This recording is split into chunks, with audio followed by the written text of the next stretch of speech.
Bosta minna jistgħu jaħsbu li jsiru qaddisin dawk biss li jwettqu l-mirakli jew forsi jgħixu f'xi monasteru. Ikolli nistqarr li fit-tfuliti dik kienet ukoll l-impressjoni li kelli. Imma l-Papa Franġisku fl-eżortazzjoni apostolika tiegħu Gaudete et Exultate jgħid li din hija tentazzjoni u li biex insiru qaddisin m'hemmx bżonn inkunu la sfiqiet, la saċerdoti u lanqas reliġjużi. Fl-eżortazzjoni tiegħu ifirħu tennew, il-Papa Franġisku ifakkarna illi l-Qdusija tikber b'ġesti żgħar.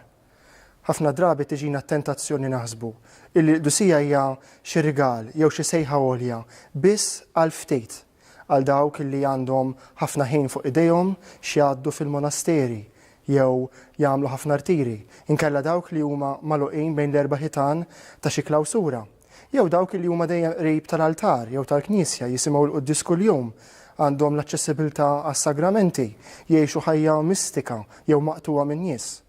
Huwa minnu li fil-Knisja hemm persuni bħal dawn li huma msejħin għal din il-vokazzjoni għolja.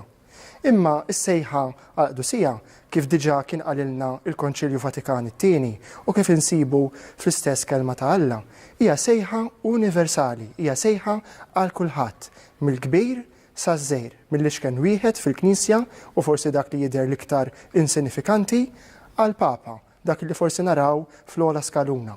Kulħadd huwa msejjaħ biex isir qaddis. U biex nifhmu dan biżżejjed inħarsu ftit lejn l-istorja tal-Knisja. Fl-ewwel kapitli, il-Papa jaqsam magħna stejjer sbieħ ta' qaddisin.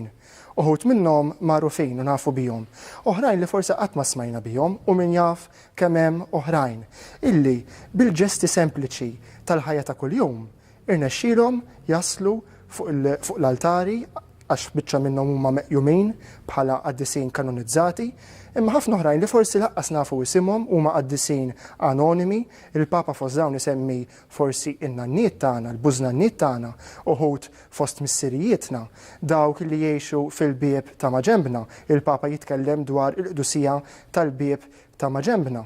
Jiġifieri persuni li jidhru normali, forsi jidhru wkoll midinbin, għax fil-fatt kif għedna drabi oħra u kif insisti l-Papa kemm il-darba f'din l-ittra sabiħa tiegħu, il-Qdusija tinkiseb ukoll minn persuni li jgħixu ħajja anke mimlija bid-dnubiet, imma kapaċi umu minn dawn id-dnubiet, imma minħabba li dejjem poġġew il-mira qudiemhom li hija Kristu u ħabbew lil Ġesu anke permezz tal-proxmu, huma nexxilhom jaslu propju sabiex il-Knisja tarafhom bħala persuni li jgħixu il-ħajja tal-Qdusija. Virtujiet eroiċi imma anki jekk forsi mhumiex dikjarati jew kanonizzati huma għexu s-sejħa tagħhom biex isiru qaddisin. Għalhekk il-Papa jinsisti kemm il-darba kważi b'mod li idejjaqna f'din l-eżortazzjoni tiegħu. Kulħadd huwa msejjaħ biex isir qaddis. Biżżejjed illi aħna fil-ħajja tagħna ta' kuljum nagħmlu dak illi nagħmlu b'imħabba.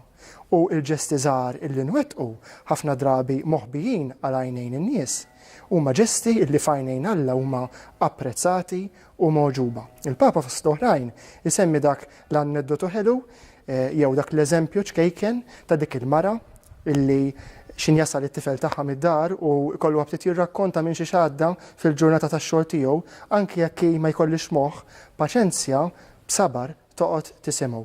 Dik l-istess mara li x'nisib ruħha weħidha u jkun se jaqbadha ddwejjaq jew tinħakem mis-solitudni taqbad f'idejha l-kuruna tar-Rużarju, tħares lejn xbija tal-Verġni Mbirka u tibda titlob. Imbagħad tinżel isfel fit-triq issib tal-lab u tieqaf tgħidlu kelma ta' mħabba, żgħira, tmellisa. Dawn huma l-ġesti żgħar li min jaf kemm nagħmlu minnhom fil-ħajja ta' kuljum. Jekk inwettquhom b'imħabba, aħna qed nimxu t-triq tal-Qdusija.